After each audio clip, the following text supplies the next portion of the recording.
Welcome back to another edition of the Stars and Stripes Cricket Podcast presented by DreamCricket. I'm your host, Peter Della Penna, and on this episode, I welcome Anika Kolan, member of the USA Women's Senior Team and the USA Women's Under-19 team. She'll be taking part in the 5-match T20 series that USA Women's Under-19 side will be hosting in Florida beginning on August 8th against the West Indies Women's Under-19 side, as the USA gets their preparations into high gear for their inaugural appearance in the first ever ICC Women's Under-19 World Cup, which is going to be happening in January in South Africa. And Anika Kolan has already demonstrated that she is going to be a force to be reckoned with going forward, not just for the Under-19 side, based on her performances in Trinidad when the USA Under-19 women's side went undefeated in the Cricket West Indies Future Stars Women's Under-19 Championship recently in Trinidad, but she's already had some solid performances for the women's team after making her debut in Mexico last year when the USA won the ICC Americas Women's T20 Championship that clinched a spot for them in the T20 World Cup qualifier on the women's side. That's going to be in the UAE in September, so there's a lot of activity going to happen in the next few months for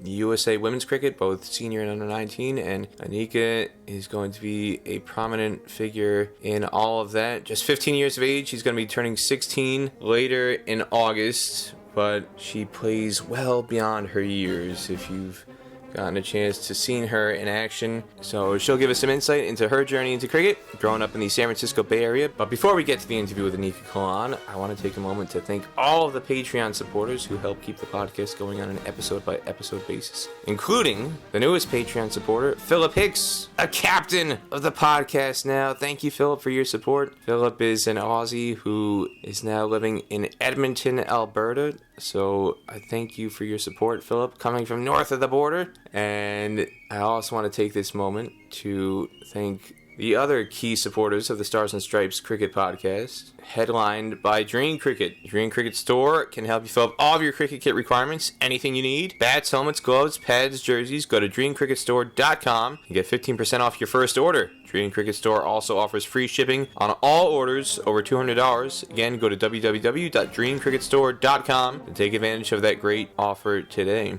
Stars and Stripes Cricket Podcast is also sponsored by Moosa Cricket Stadium, the first turf wicket facility in the state of Texas. For more information, go to www.moosastadium.com. That's MOOSA Stadium.com. And also, Stars and Stripes Cricket Podcast is sponsored by Crickbuster. Crickbuster is an ICC designated official travel agent for the 2022 Men's T20 World Cup in Australia, starting this October. If you're a cricket fan living in the USA and you need match tickets, flights, hotels, stadium tours, or want to organize other sightseeing activities down under, Crickbuster is a one-stop shop for all of your touring plans. So visit www.crickbuster.com to begin planning your trip today. And now, here's the interview with Anika Kolan.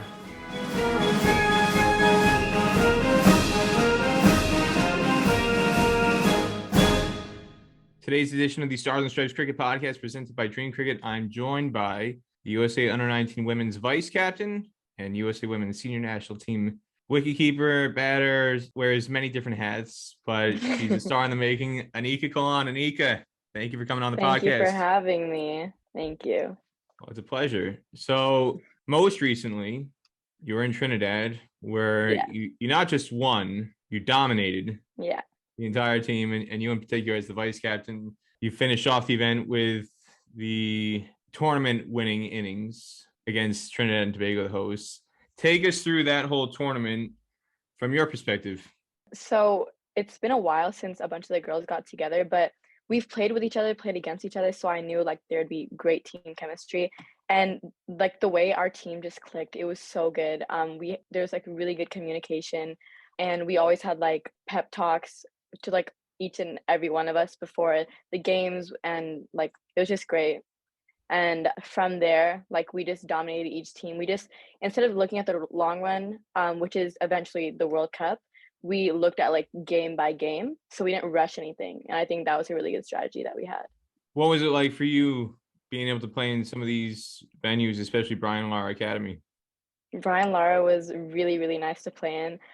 We had a couple of morning games, so we had to like understand how the pitch was working, and like keeping a bit was tough at first, but then eventually we got used to it. Same thing for batting.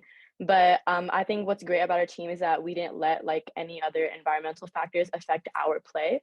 So I think that was really nice. And against Trinidad and Tobago, there was a crowd there and they were like chanting, blowing whistles, like all the drums, everything. So it was nice because I experienced that for the first time in Zimbabwe against Zimbabwe, so home country.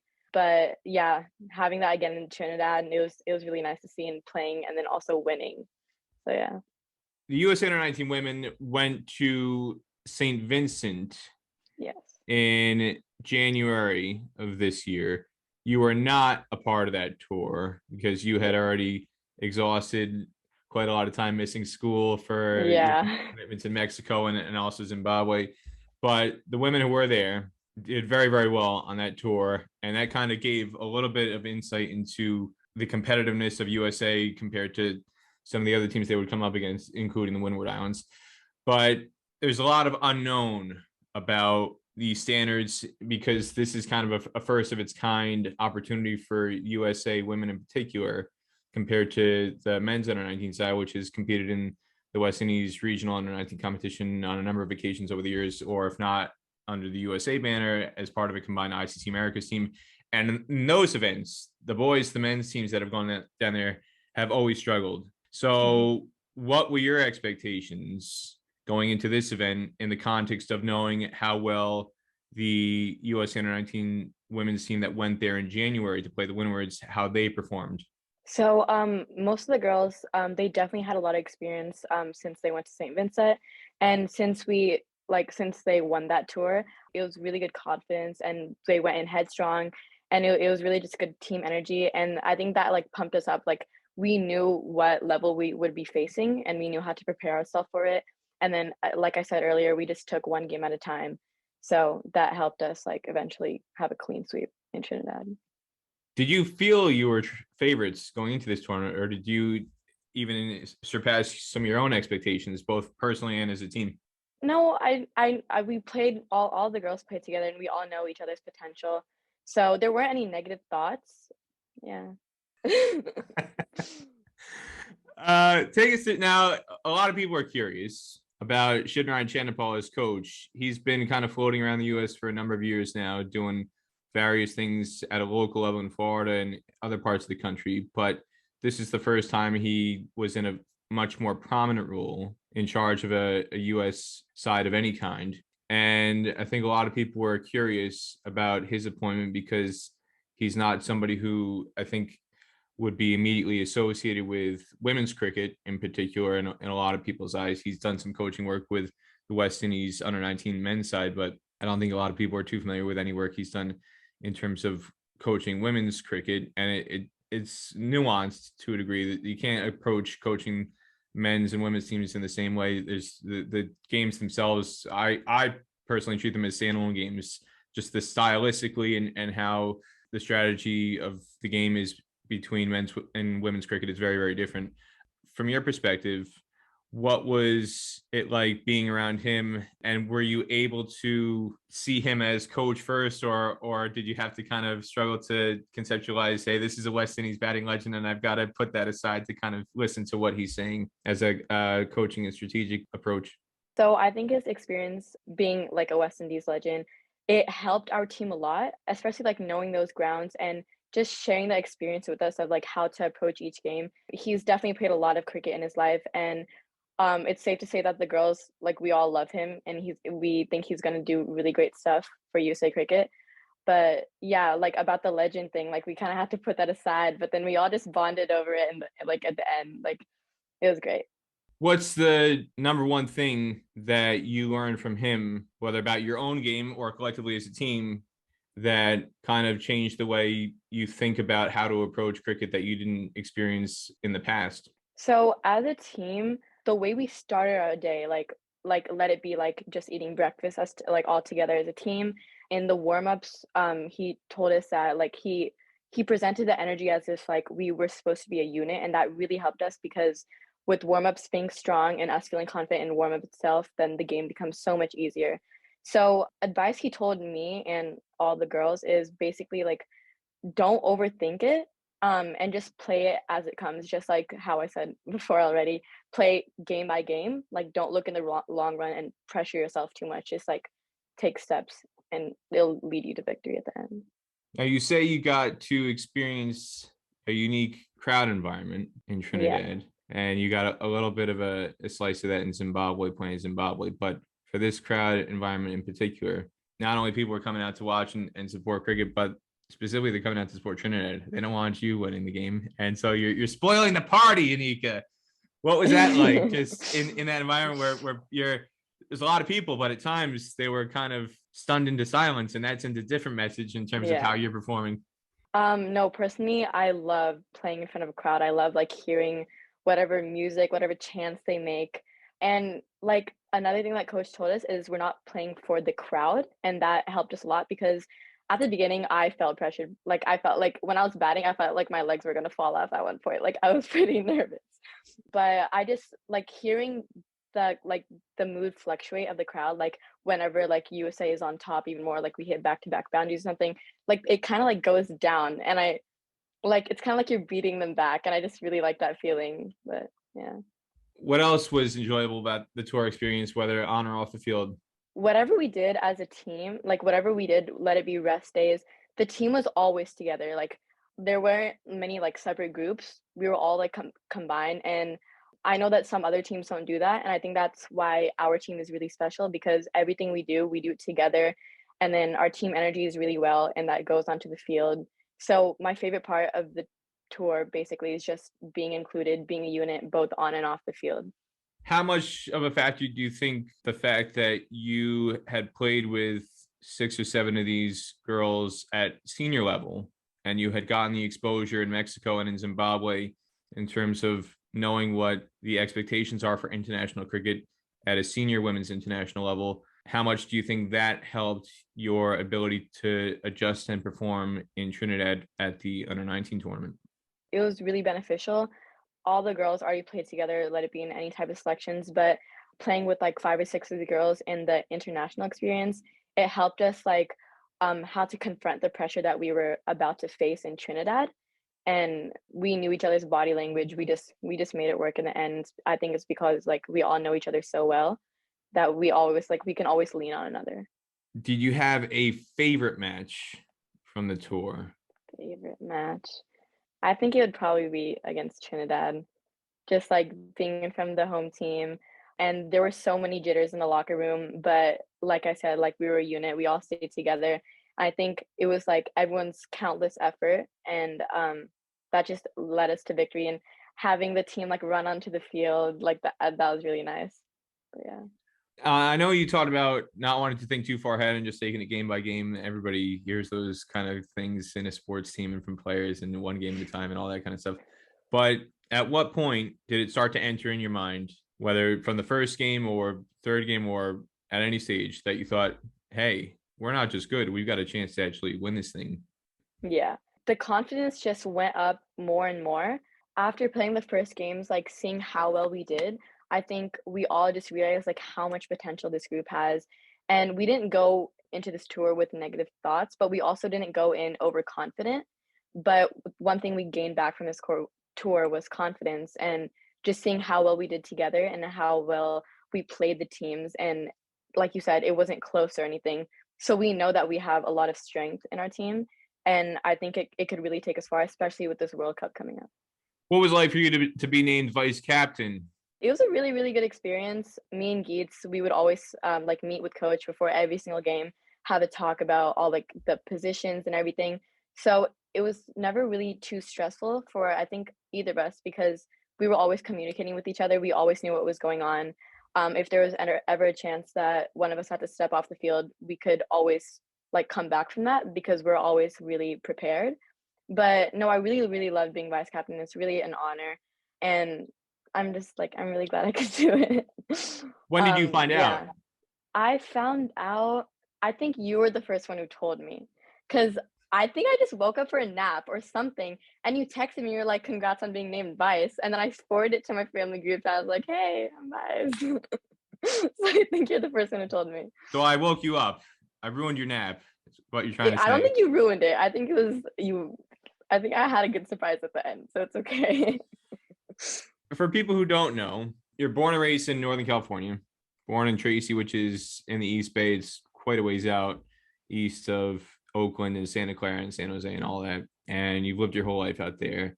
My understanding is you played some other sports. Cricket is obviously your passion right now. But at what point did you get introduced to cricket, whether it was from watching on TV or playing wise? What was your earliest memory of cricket? So I actually started playing cricket because of my brother and my dad. After moving out of Tracy, we moved to Dublin, and that's just like where cricket started to grow. And Ramesh Amadi, he was also like one of the first people like with my dad, and like there were like a batch of like uncles who all like set it up.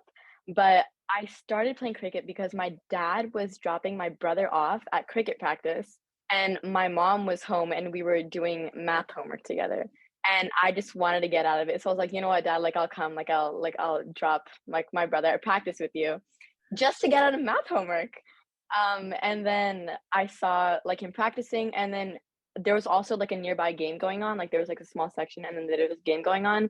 I think one of my first questions, I was like looking at the game, I was like, what is that guy doing? And I think I was talking about wicket keeping to my dad. So it's kind of nice. But no, I started playing cricket. My brother, my family is a really big asset. My mom, dad, and my brother. I started playing. My dad set up nets in my garage first, and then he bought this tiny bowling machine, like the circle one, and he just like feed it in. We started playing with like tennis balls and baseballs and everything. And then my brother and my dad set up like actual like nets, like a cage in my backyard, and that's where I spend like most of my time. So how old were you when this began? I think I was 9 at the time. You're 15 now. So in Yeah. just 6 years or 5 years, if you go back to last summer, really, which is when you made your debut for the women, just 5 years, that's all it took to get into the women's team. It's a pretty remarkable journey. Before you got introduced to cricket, what else were you involved with to get to the point where you can make such a quick transition? Because I think people would have a hard time believing that you didn't have any athletic skills before that, and you just walked straight into cricket and boom, boom, boom, boom, boom, you're already this good. So what other things were you doing in youth sports and in and around the East Bay to develop a passion for sports in general before you started to kind of have your attention drawn into cricket? Everything my brother did, basically, I did. So I think I did tennis at one point. I did swimming. I did basketball. I went to a basketball camp and I didn't shoot a single hoop the whole entire time. I was so bad at it. And then for a while after that, I was a goalie in soccer.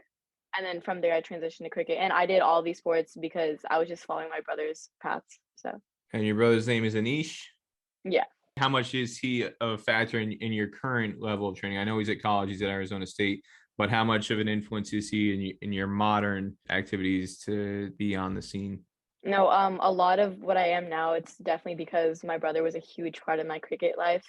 Even like he's here for summer now, but even before I went over to Trinidad, like he was dropping me at practices, he was giving me his own throwdowns. He hasn't played cricket in a while, but he started bowling just so I could face more bowlers. But a lot of my cricket is definitely because of him, and I wouldn't be here without my brother. What is the climate like in terms of when you were first getting involved for women's cricket and girls junior cricket? I know now it's thriving in the Bay Yeah. Area, but 6, 7 years ago, whether in the Bay Area or anywhere else in the country, there was not an awful lot of women's cricket and especially junior girls cricket. And your story is similar to quite a number of stories I've heard from other girls and other players where they had an older brother or some other sibling or family member. Some of it might have been their dad, but in some cases it's an older brother. Isani Bagel is an example that her brother Batsa was playing for the under 19 USA men's team. And so they had some sort of role model or influence just within their own family, but there were not really broad scale junior opportunities for women or opportunities for girls, females, period. So when you first started, did you get people kind of looking at you like, who is this girl? Why is she playing? I Yeah. mean, were you basically, one of a handful or the only one? Or again, kind of set the scene. What was the atmosphere like when you were first trying to get involved as a girl playing locally there compared to other sports where, yeah, there's thriving girls soccer, thriving girls Yeah. basketball. You're playing in a team full of girls, whereas cricket, I'd imagine that's not necessarily the case.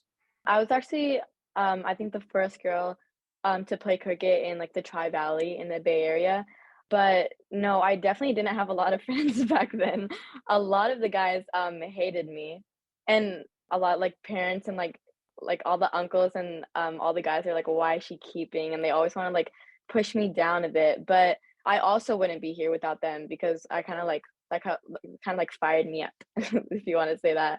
But there weren't a lot of girls, so whatever opportunity for women's cricket that was there or girls cricket, it was a really big thing back then. And since she lives pretty nearby, and I met her when I was 9 actually, and I started doing keeping with her, and knowing her, and then going to other like tournaments like GCL with Nadia, like in Joan and Joy, that really showed us like there is a future for cricket and just to keep pushing because at the time there wasn't much.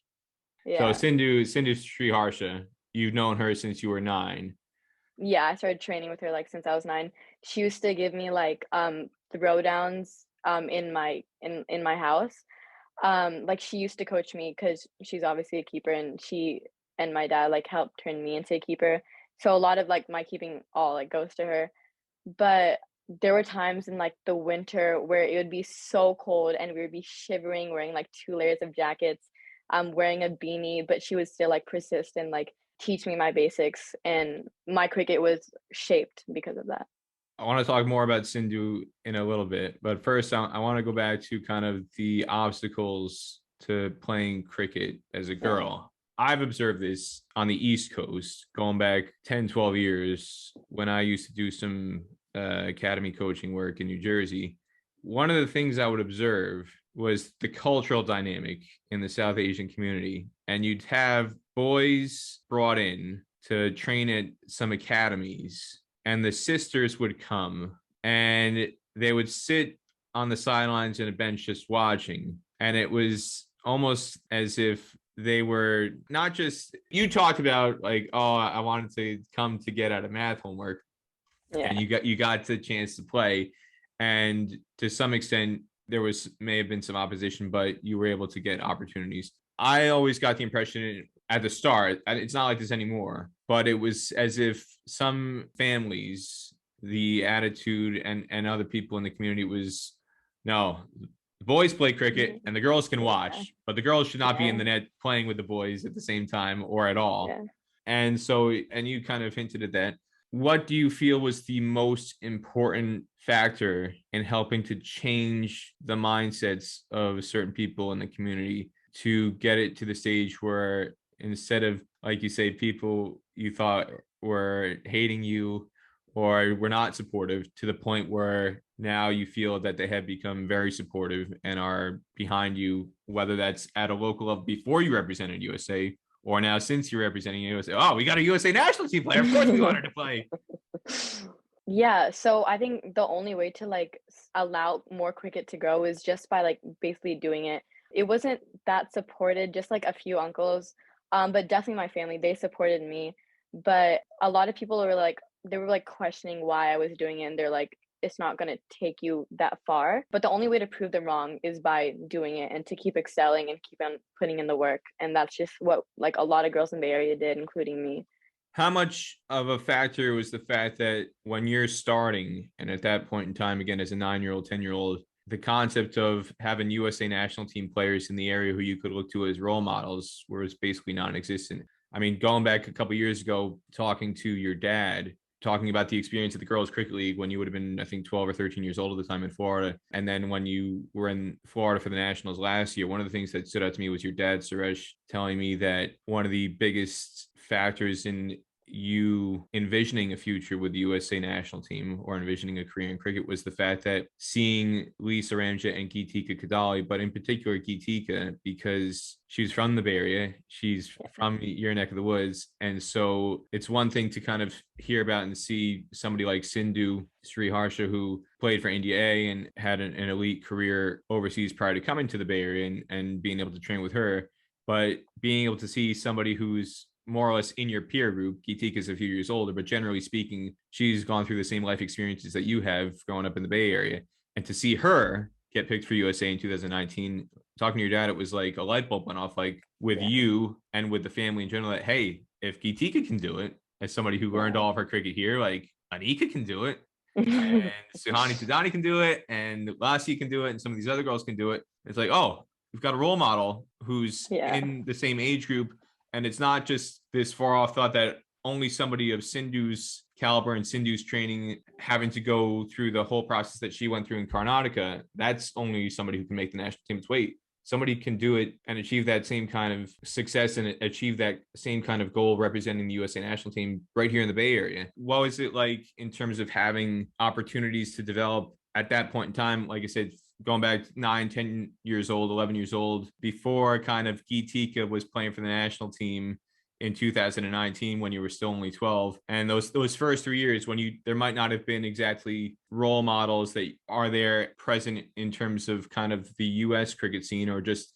again the lack of fixtures for the US national team in general, where whether it's Sindhu or Gitika or anybody else, there was an awful long time where the USA women were not playing any matches through no fault of their own. So the concept is, oh, I want to play for the USA women's national team. Well, where is the women's national team? Does it even exist? Yeah. All these kind of things. How did that factor into your ability to kind of train and get opportunities locally when whether it's you or anybody else is not really seeing examples of US women's cricketers that they can look to as inspiration or role models? Definitely, like Geets and Lisa, them getting into the team, like you said, there was like a spark across a lot of the girls in the country because they were like their eyes opened up of their families and them, and they're like, hey, like these girls, like even though they're young, they're getting somewhere, they're doing things, and it showed how like it can actually get you somewhere. Because a lot when I started, a lot of the uncles thought it was just like a waste of time, but both of them getting in, especially being the younger ones to get in, definitely like inspired a lot of us to keep on pushing and like trying to reach that goal to represent a national team like they did. When did it first come into your head that this wasn't just an activity to do for fun and something you enjoy doing and something you were tagging along with your brother to get out of math homework, and it turned into something more beyond that, where you thought, hey, I could actually, like you said, do what Lisa and Gitika are doing? Yeah. No, that's basically it. Like, it showed us that there was somewhere to go and there were like things to achieve. And just because you're young and it's a women's team, it doesn't mean that you can slack off now and then do it later. Like you can get these achievements done early on in your life and you can set a standard. And them getting in definitely like lit that spark throughout like a lot of the girls in the country. So you would say it was in that spring, summer of 2019 where your own mindset started to change, or was it some other point earlier or afterwards? I knew the competition was growing earlier, and my dad was always reminding me, it was like this girl is joining, and like we would always be practicing, but seeing that they like made it, I think that's basically what happened. Like that's where like something clicked where it was like I can be like them and like get into the team like them, and it can do something. It can mean a lot. Now, when I had Cindy Sriharsha on the podcast earlier this year, she talked about growing up in Karnataka, and on her street, she had an India player on her street growing up who she was able to look to and train with. You touched on Sindhu and the fact that she has spent an awful lot of time over the course of your life. I can't even call it your career because it's basically your life. She's been around and been a major influence and a positive role model in that regard, to helping you train and give you firsthand insight, not just the technical skills, but being able to pick her brain and just get a slice of how to approach cricket from a mental standpoint and touring life and all those things. I asked her, did she find it normal, or did she kind of take it for granted that, oh, not everybody's got an India women's player growing up on their street that they can just walk down the street and train with and play with? Has it clicked for you and registered with you like, oh, not every girl who's growing up in California or anywhere else in the USA for that matter just has a USA women's captain or a prominent international player who's just kind of a couple blocks away that they can call on to train with? Yeah, like since having someone who she can look up to on her street, that's basically what it is for me. Like my keeping, especially, we used to do both batting and keeping, but she keeps me on my toes in a good way. Like I keep annoying her with questions about like what color my clad should be or anything, like cricket related or not. But like we keep each other on our toes, and I think it's really great to have her. My cricket definitely would not be the same if I didn't have her like showing up to my house and then doing sessions and her like getting my basics corrected. I could be having like a rough patch with my keeping, and we would just call each other over for sessions, and then it would be better by the end of that session or another session. Now, how close is your relationship? Has she ever called you in for babysitting help, or Suhani, or I think any I of the find girls? myself doing that sometimes. No, Leo is so cute. Leo Sin's son.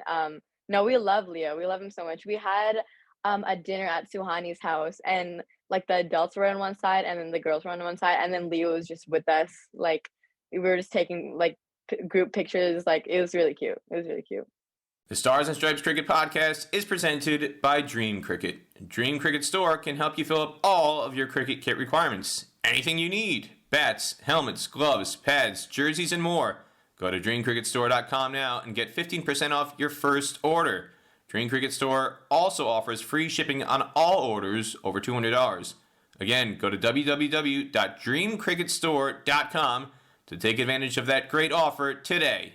This episode of the Stars and Stripes Cricket Podcast, presented by Dream Cricket, is also sponsored by Moosa Cricket Stadium, the first turf wicket facility in the state of Texas, and now the first ODI-accredited venue in the Lone Star State, located at 5515 McKeever Road, County Road 100 in Pearland, 5 miles off the Bailey Road exit from State Route 288, a half hour south of downtown Houston. Moosa Cricket Stadium includes fully enclosed locker rooms and change rooms, plus shower facilities after a day's play, as well as outdoor nets for all your training needs. Moosa also has 2 nursery grounds on the north side of the stadium boundary available for use. For more information, visit www.moosastadium.com. That's MOOSA Stadium.com. Moosa Cricket Stadium in Pearland, Texas.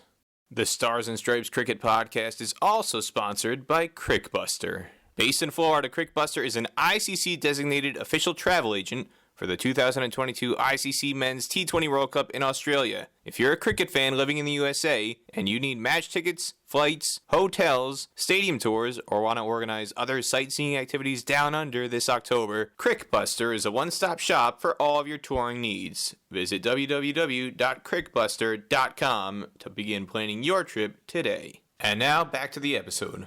You just finished your sophomore year in high school. You go to Dublin High School out in the Bay Area, and again, this is Dublin, California, not Dublin, Ireland. You go through Dublin, California, and on the street signs they've got shamrocks, and there's like this Irish theme in the city is kind of funny. Take us a little bit more into Dublin, aside from like the Irish themed signage that you see around the city. What is life like in Dublin aside from cricket? I think Dublin's a really great community for like encouraging a lot of things. So, when I was in Tracy, if I was still living in Tracy, I honestly don't know if I would be playing cricket right now. I think it's because I moved to a new location. And when I first moved, like everything was still like getting a bit started in Dublin.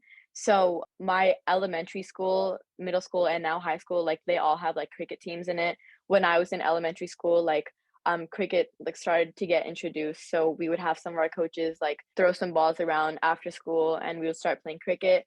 And then my brother and dad also worked with some of the school boards, but it ended up having like cricket in the PE curriculum, and I think it's a really great community. They're very giving. So when I said that I had to leave for this amount of time when I was going to Mexico and Zimbabwe, they coordinated a lot, and I just hope that continues to happen as more tours come up. This is kind of an unusual, exceptional community in that regard. There's only a handful of places around the country you've got high school cricket or cricket encouraged at school level. New York City is one. Atlanta, they've got a cricket league in Atlanta that started up a couple years ago.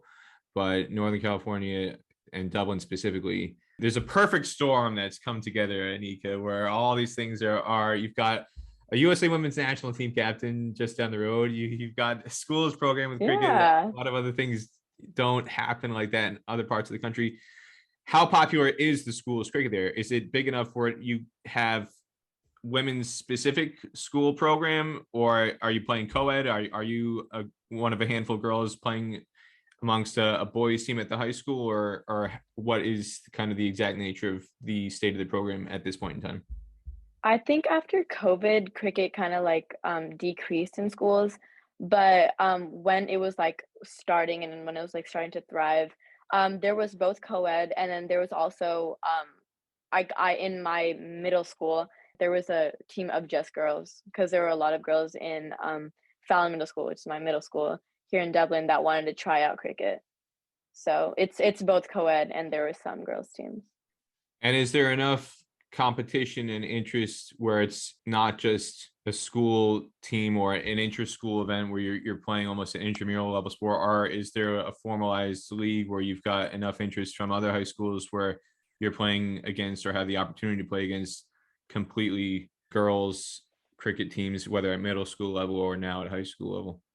When I played like before COVID and everything in school, there was like two teams from each school and they would play the other like neighboring high schools or middle schools or like all and elementary schools as well.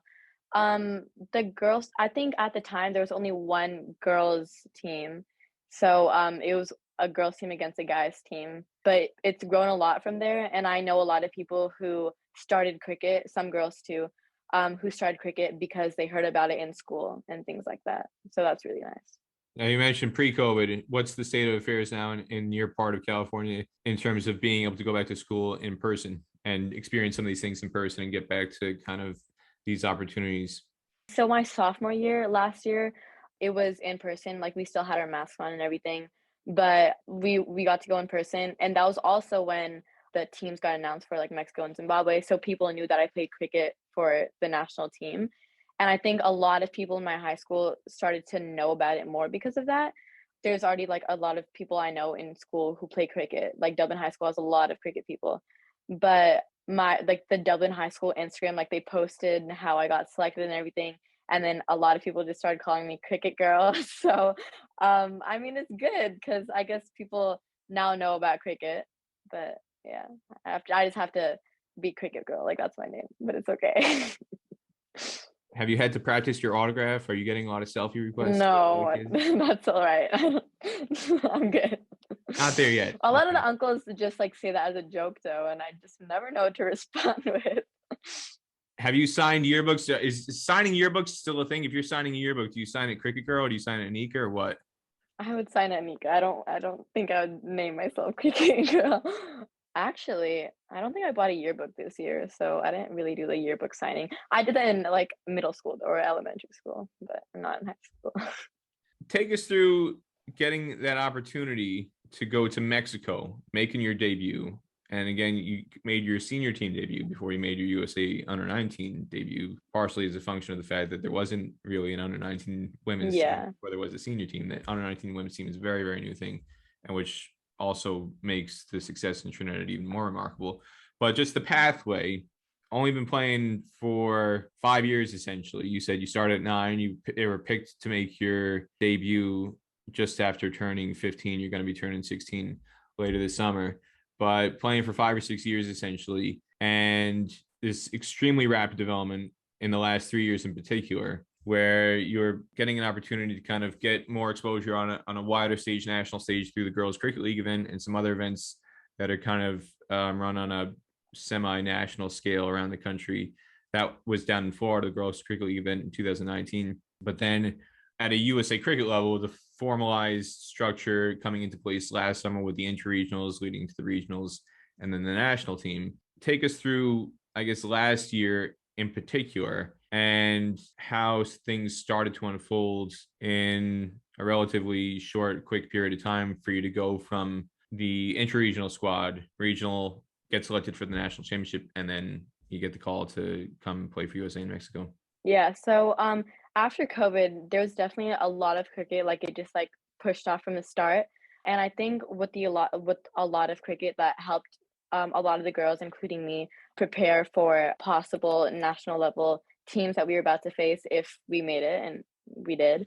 But I think because we played so much cricket in the summer, it helped us a lot with knowing what higher and higher quality cricket is like. And I think it was really great, the type of environment that we were in Mexico, mostly like dominating that, but also seeing how other countries play cricket. It's not just us who seem like out of the place or anything. Like other countries can do it too. So that gave us a lot of exposure to see what could be happening in the future. Because now, like if you think about it, I'll be using the experience that I got from Mexico and Zimbabwe to help in the World Cup because we're starting to understand how other countries also play cricket. But just go back to, let's say, June, July in Fremont. Okay, you're playing the interregionals in Fremont. I know you talked about seeing Gitika and Lisa go back into 2019, and the seed is planted a little bit there where, oh, if they're doing it, I can play for USA too. Yeah. But between 2019 in not just the tournament that Lisa and Gitika debuted in Florida, you had the qualifier later in the summer in Scotland in September in 2019. Between then and this past summer, there was no international cricket. So it wasn't like you could see front and center an immediate progression. You had to, it was basically, you waited more or less 2+ years to really get an opportunity to gauge where you were at on a personal level compared to other players around the country or even locally. The structure didn't really exist. And like I know there were some other events that were organized, NWCL and some other things that girls would fly around the country, but they weren't necessarily with the title of USA Cricket branding to have the recognition of, okay, this is an event that, selectors and coaches and other evaluators are locked in, zoned in to really get a look and see who merits selection. So take me back to Fremont. What do you remember about the initial weekends and weeks of the interregionals and how you felt you were progressing at that stage and performing to then set yourself up for the rest of the summer? When selections first started, there was definitely a lot of nervousness, a lot of buzz in the air. But because it was also my like actual selection process, like first stage, and then proving that you're good to get to the next and next, and then go on till you get that to make the actual team. I was definitely nervous because it was my first time doing anything like that. But I think the selection process really shows like the best of the best. And there's a lot of competition even this year. I know there's going to be a lot of competition, but it's just something that you just keep practicing for, and you just have to be mentally and physically strong. And I think it'll be a good year and it'll be fine. From interregionals to then the regionals, and then that was in Texas, and then Yeah. getting to go to Florida, both for the under 19 national championship that was played last year, and then the women's itself. You were part of both squads. When did it start to click for you in terms of feeling less nervous? Less nervous.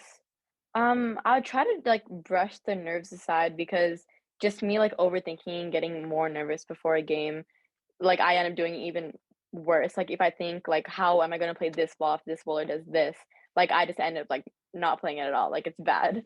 But the nerve starts to go away the more and more you play because if you first saw interregionals and regionals, like it's all very new, and then you get used to the format of like you're given these many games, and you're gonna be playing at this or this to show how good you are. So it's just the more you play, the nerves start to fall off a little bit. Is it nervousness just in terms of the pure competition, or is it nervousness thinking about kind of other things and you're thinking further ahead beyond what the match is in front of you? It's definitely both because there's competition that you have to be in order to get to that next level, and also like you have to do your basics right now so that in the future when you're playing those higher levels that like you're more solid and that you're better. So no, it's definitely both of those factors. I mean, when I think back to when I was playing sports growing up, I played ice hockey the longest and tennis. Those are the two sports I played longest. I played tennis all the way through high school. And ice hockey, I played up until I was 13, 14. And ice hockey, part of it might have been the time of day we were playing because we usually had to get up and our practices were at 5 a.m. That was the best time we could get at the ice rinks near us. And even some of the game time is you'd play 7 a.m. game, 8 a.m. game. And sometimes you'd play a game at midnight. Again, it was just a matter of when the ice time was because they would reserve the ice rinks would reserve the open skate, the general skating times for the public. Those would be at noon, 2 o'clock, 4 o'clock, 6 o'clock. They wanted to maximize their ability to get people to come and pay for free skating. So if you wanted to play a Pee Wee ice hockey game in a league at youth level, it was generally early in the morning, late at night. And whether it was that or just the competitive nervousness that I had from the time I was 6 years old when I first started playing organized ice hockey, for that entire 8-9 years, without fail, I would throw up before every single game because Grow up. I was just so nervous. It didn't have anything to do with like my parents would try different tricks with me. Like maybe you're eating too late dinner the night before. Oh, So you have to have your dinner by 6 p.m. or 7 p.m. because if you're waking up at 4 a.m. for it, maybe you're waking up too early because you haven't digested dinner the night before. And so they would try these things. Oh, don't eat after 5 p.m. or don't eat after 6 p.m. whatever. And it didn't work. Didn't matter. I'd get up and it was just the nervousness. I had so much nervous energy that whether it was practice or a game itself, could be a half hour before, after I've gotten dressed, warm-ups, after warm-ups, I'd be feeling nauseous, and it could be 10 minutes, 5 minutes before a game, I'd run over to the garbage can and just let hurl, and then I would feel fine, even though all my energy is gone from the food that I'm supposed to have to like store energy. I'm just like, I feel fine. I can skate freely now. I don't have this on my mind, and like, I just got rid of that nervousness, and so that was always something that when I was young, it was a lot of it was just thinking about what was going to happen that day on the ice. Like, I would be so filled with nervousness that it would make me physically. What were you nervous about though? If I think back to it, it was more just the fact that it could be some of the most basic things, which I had no reason to worry about. Stuff like, am I going to fall? Am I going to be able to keep my balance and skate properly? Am I going to be able to score a goal? Am I if I'm playing defense, am I going to stop a goal? Am I going to be able to check somebody if they're trying to get by me? Am I going to be able to break up a 2-on-1 that's developing? All these kind of things. I would overthink so much, and it would lead to all this extreme nervous energy. And then on top of it, I'd start feeling nauseous and all this other stuff.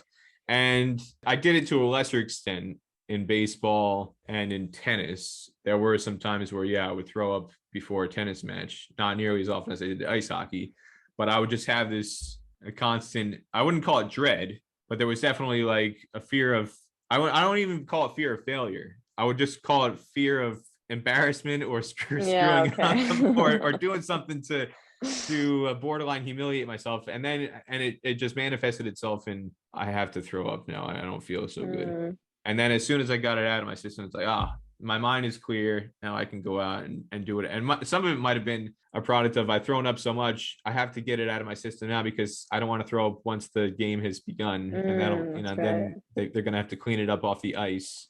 Clean it up on the court. You we're overthinking about that one. So I mean, I understand to a certain extent the why nervous feelings come about, regardless of age. It still happens to this day. I'm not throwing up to this day when I go play cricket, but there is an element of having to kind of create mechanisms to trick my own mind to not think so much about cricket. I perform best if I'm in a club cricket match or league cricket match. I perform at my best.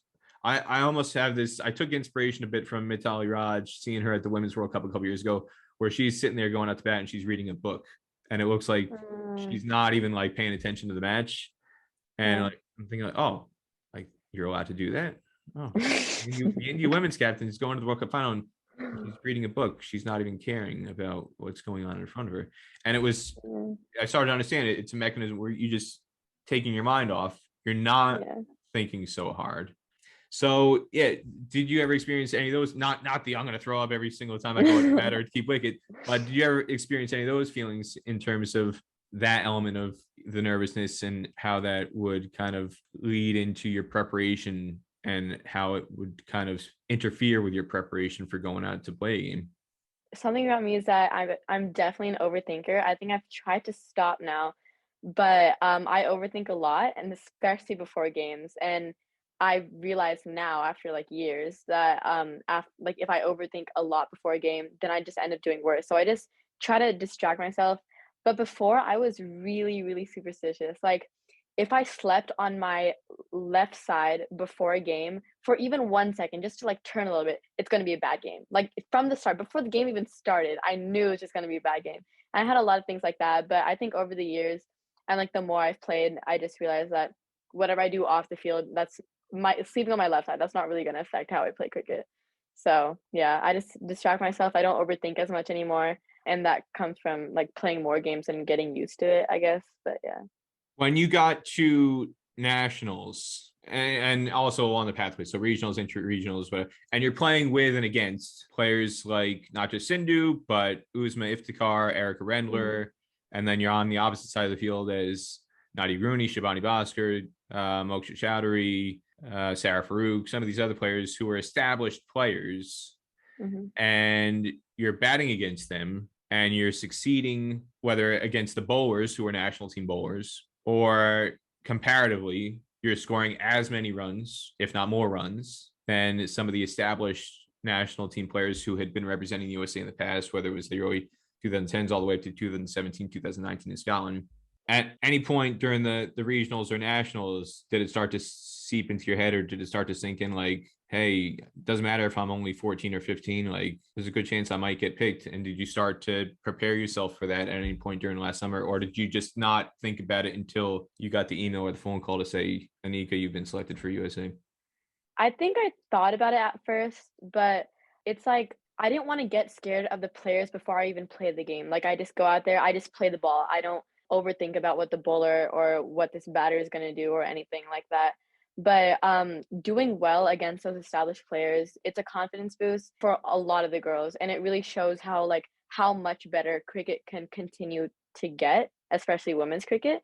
And just because there's already like a team doesn't mean that it can't get better. So it's just trying to do better and better every day to make a better team and a stronger unit at the end. What was it like when you got the message telling you were going to be playing for the USA women's team for the first time? I was walking back to my car from school. I just finished taking a chem test. These all happen at the worst times, I swear. But I just finished taking a chem test. I think I didn't do that good on the chem test. So my mood was kind of like off. And then my mom was picking me up. And then I opened the car and then she's just like smiling and she starts screaming. And I was like, why are you screaming? And then she shows me her phone. And then I take my phone off Do Not Disturb, and I see like my dad saying congrats and a bunch of like my family all freaking out. But it was really great. That was for Mexico, but for Zimbabwe, Pricey was nice enough to call me and tell me that I got into the team, which was really great. I just kept on saying thank you, thank you, thank you. And then she was like, it's okay, I get it. When you got the notification for Mexico, so that was prior to Zimbabwe, what was the first thing that went through your mind? Honestly, in those nationals, I didn't do as well as I thought I could.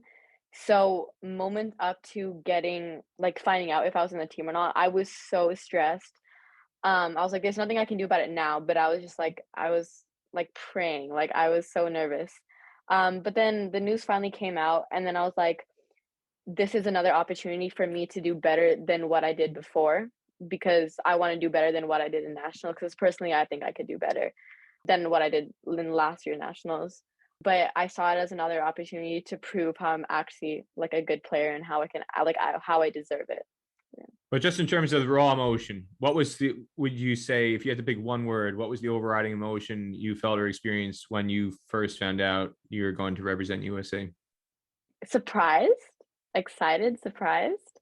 I was surprised because I didn't perform to the best of my ability in nationals. So I guess I was kind of surprised. But yeah. But you rewarded that faith down in Mexico. You performed quite well, and you weren't just there; you were in the starting 11 throughout the tournament, and you were playing a key role in the middle order. So to have that opportunity, even though you say you felt you were surprised, or you feel like you didn't perform with your own expectations, clearly Julia Price and the selectors had a lot of faith in you to not just pick you, but to stick you in a middle order spot, which was crucial. When were you told what your role was going to be in that tournament to be able to get yourself mentally prepared to your role was going to be and how you were going to be expected to perform? Well, I knew that since she was going to be the one mainly keeping, so I knew that I had to be mainly like a fielder and focus a lot on my batting as well in that tour. So I think in Mexico and Zimbabwe both, I was more of like a batting all rounder. The fact that not only you got to debut, your parents, Suresh and Manjula, both there in Mexico, what did it mean to you to be able to not just make your USA debut in general and to get a chance to play for the national team, but to be able to make your debut in front of your parents? That was just a really special moment. I really wish my brother was there as well, but he was trying to juggle school and, like, trying to get in a quick flight. But it was amazing for them being there because I started my career with them, and I knew that this is what this is I was getting to a level that they saw that I could get to. Like, my whole cricket is, like, I'm here because of my family today, and playing, like, my hitting my first boundaries or hitting my first runs in front of them and hearing them scream. I have to act like I didn't hear it, but hearing them scream, it was just an amazing feeling. I did my best for all the players on that tour. Yeah, I made a goal to try and get the first scoring shot or the first wicket or the first boundary for all the yeah, debutantes on that tour. I remember your first scoring shot. You had this flick off your hips behind square leg. That was your first yeah. run. What was it like for you to get that first run in international cricket, and just take me through that moment? Well, at the time, I wasn't really like, "Oh my gosh, yes, I did it." I mean, like, obviously, I was happy that I got off the mark, but it was just about, like, finishing the game. Like, I was proud, but I just wanted to, like, keep going ball by ball, just play my shots, and just end up with the win. Now you say you had to block out your parents. You're focused, Yeah, but you can kind of hear their yeah. voices. Are you somebody who performs better in front of your parents, or do you want them not to be around? Because there's two sets of players who are very different in terms of how they approach these things. Some people perform exceedingly well when the family's around, and some people, they just are a complete disaster, and they are like, please Yeah. don't come. Just stay home, watch on TV. I don't want to see you. Where which camp do you sit in? In Mexico, I wasn't like, I loved having them there. I think I did even better knowing they were there because they know how many hours I put in and how much effort they put in for me. Like, I wanted them to see me score runs, and I want them to know, like, this is because of them. But when I first started cricket and I was really nervous, I didn't want my family to be there because I was just so nervous. I was like, I don't want to screw up. I don't want to do bad. So when I first started, I was kind of nervous, but now I'm okay with them being there. What was it like interacting with some of the other teams in Mexico? In particular, I have to ask about Brazil, because talking to some of the U.S. women's players initially, some of the comments were, and Tara Norris, I think, said this on the podcast when I had her on, where she was like, "Oh man, these Brazil players so annoying. They're so happy all the time, and like can't stand this happiness. I want to beat them." And then it was infectious, where it was like, oh, these women, they're so cool. The attitude they have towards cricket and towards life and everything, Yeah. this is so awesome to see, and just creates an incredibly positive atmosphere, win or lose.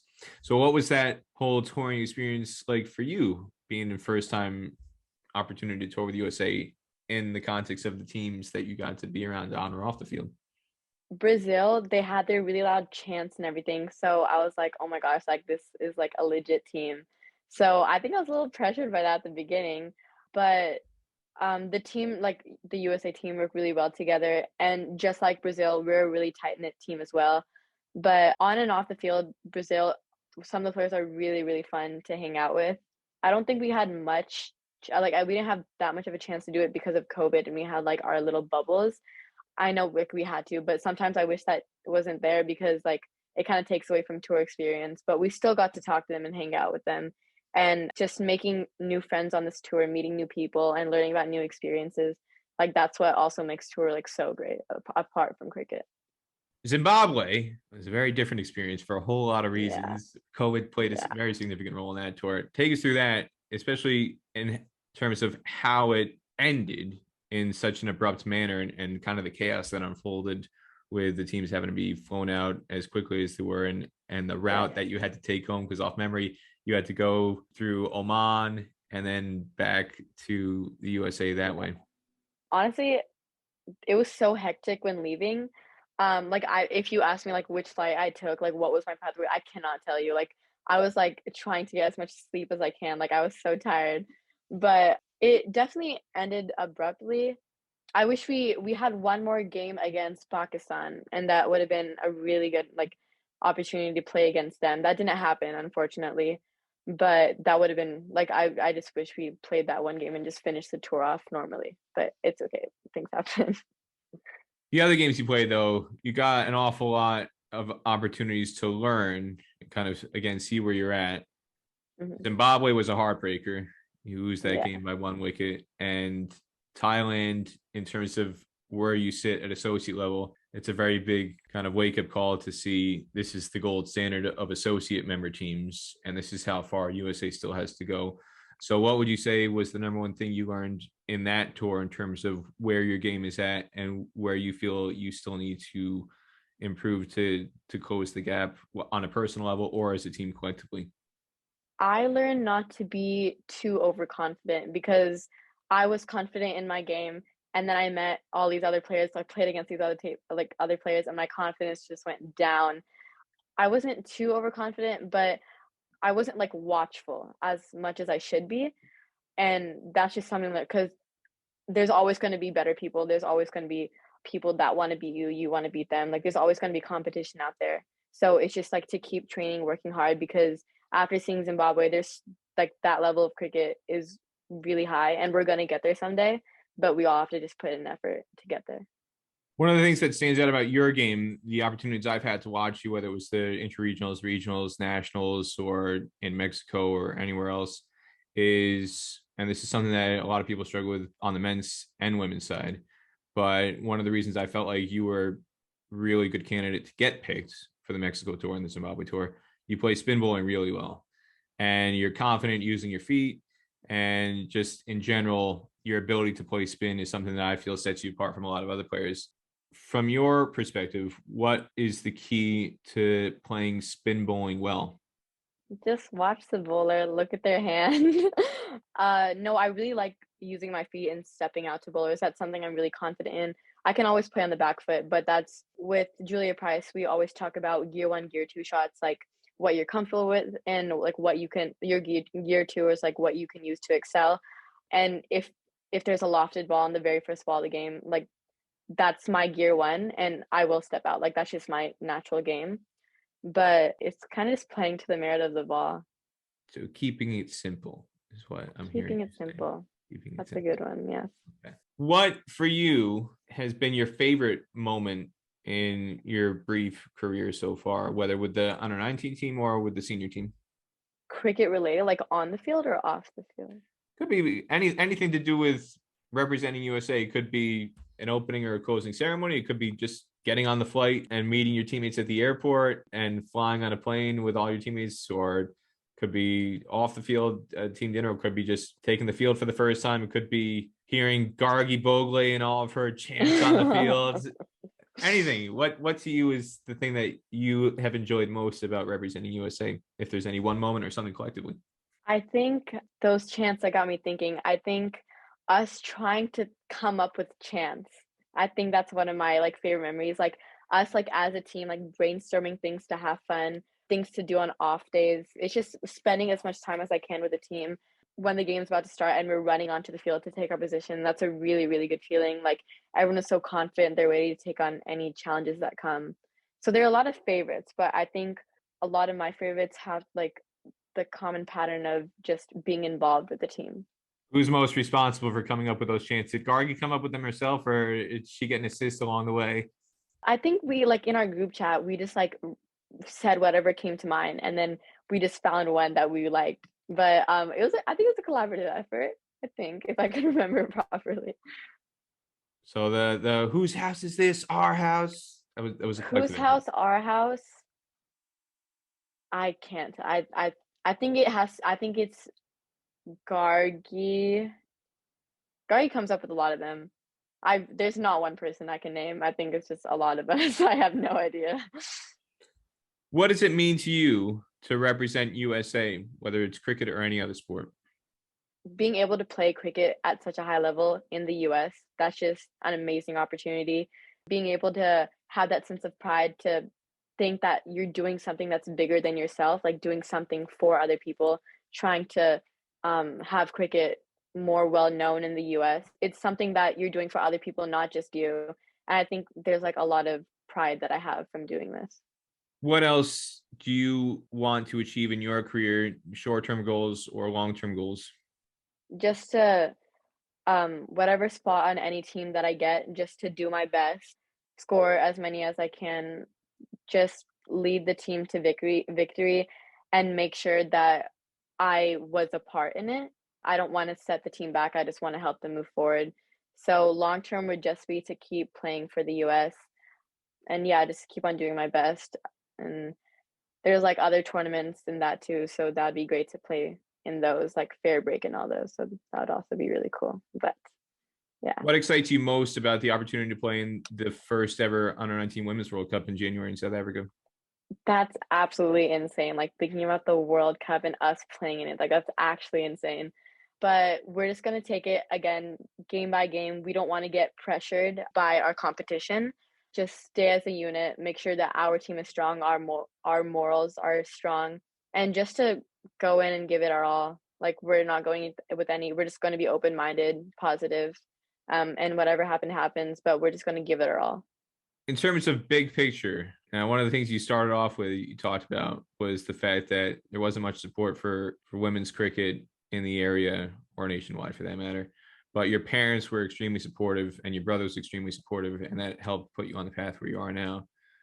I know you're only 15, but do you envision being able to have a professional career for USA as a women's player, or do you have other things outside of cricket in mind that you want to pursue as a profession? Well, with how fast women's cricket is like progressing, a couple years ago, I would not believe that I'm playing like the World Cup when like I was one of the only girls in the Bay Area who was playing. So seeing how fast those changes can happen, I'm just willing to accept whatever comes my way. I don't want to set expectations because everything's changing so fast, but just whatever happens at this point. I really have no idea about career. That's really far ahead. Besides being known as the cricket girl in Dublin High School, what else should people know about you? That's basic. Like literally they know I play cricket. Like some people don't even know me, but like some people literally just ask me if I was a cricket girl. Like I have friends, I swear, like that's not my name.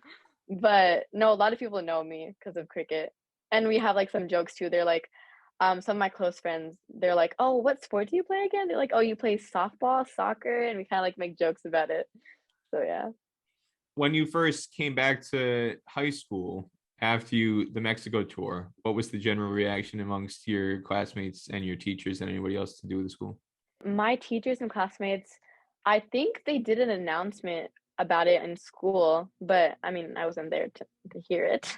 But their reaction was really positive. A lot of my friends were really happy that I was back. I got like little hats for all my teachers because they were just helping me so much with all my schoolwork and like cutting some homework out because they know that I'm busy. But no, the reaction is really nice. They're all really supportive. My friends were helping me with anything that I like missed, any homework. They were like helping me as well. So it was a really good reaction. It was very positive. You talked before about seeing Gitika and Lisa in particular as role models, going back a couple years ago, where you started to envision getting a chance that you could one day represent USA too. I know you're only 15, but do you now see yourself as a role model in the same way that you saw those girls as a role model? I haven't really thought of it like that. Like, I mean, that's kind of eye-opening now that you mentioned it. But no, I know there's a lot of people who also want to get like a spot in the team. And I know that it's not a small thing that a lot of us girls are in the team. Like I know it means something to us and to other people as well.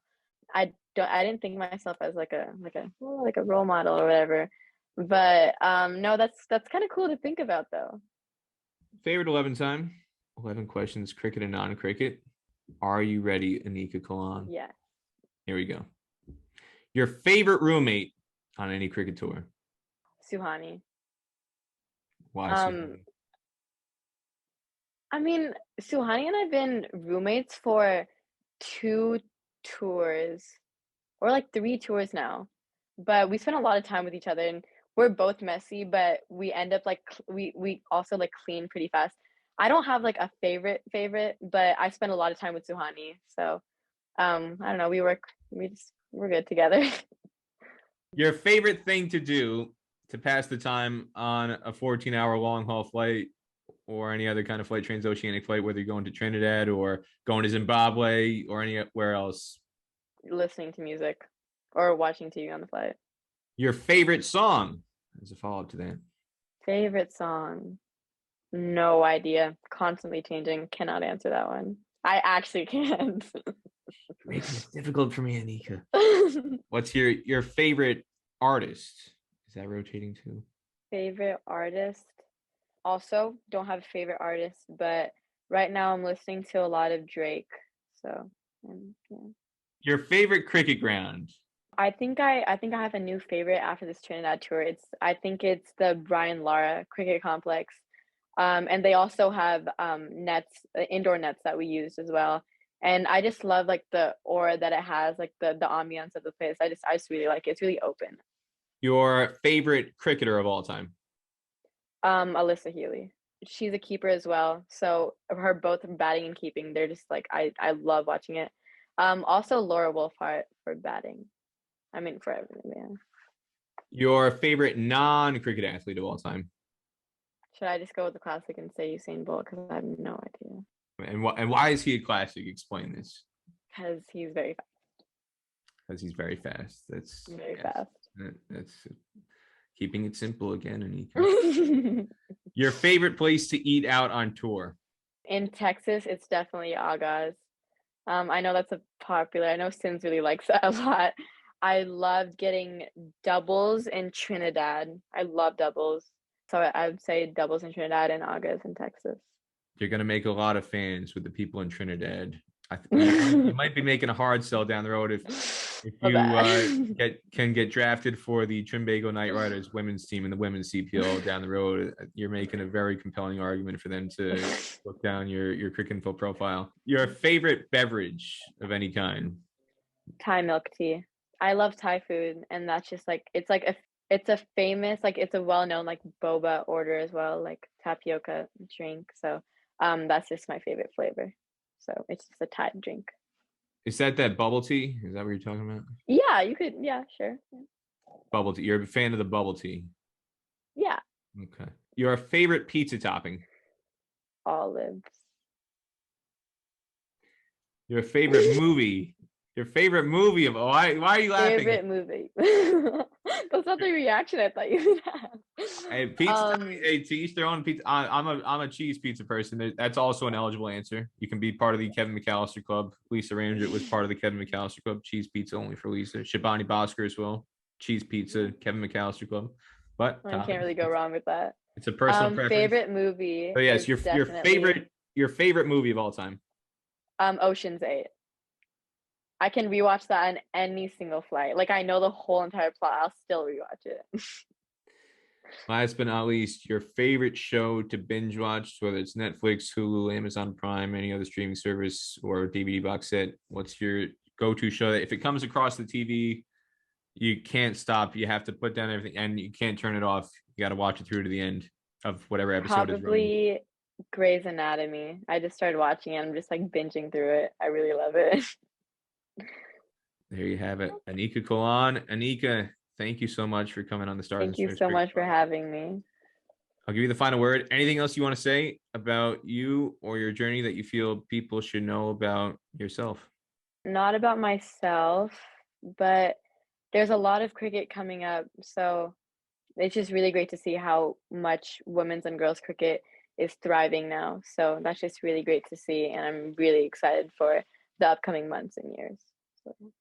Anybody who's been paying attention to the USA women's cricket scene, they should be excited, and they should be excited because you're a big part of that, Anika. So keep your eyes peeled for Anika Kolan. Anika, thank you again. Thank you so much. Thanks again to Anika Kolan, who is now deep into preparation mode for that USA Women's Under-19 series against West Indies Women's Under-19 side, which starts on August 8th in Lauderhill, Florida. And that's the first step in their main preparation going forward for the ICC Women's Under-19 World Cup in South Africa in January. And again, she's going to be a key figure in the senior women's side, as well as they take part in the T20 World Cup qualifier in the UAE in September. I want to remind everybody, if you haven't already done so, become a Patriot. Go to patreon.com, support the podcast for as little as $3 a month. Everybody who contributes helps keep the podcast running on an episode by episode basis. And also, if you haven't done so, you can subscribe to the latest edition of the podcast on YouTube if you like the video format, or on Google Podcasts, Apple Podcasts, Spotify, Anchor FM if you like the audio version. so you can get the latest episodes downloaded straight to your phone. That's it for this episode. I'm Peter Della Penna reminding everybody, God bless America and God bless American cricket.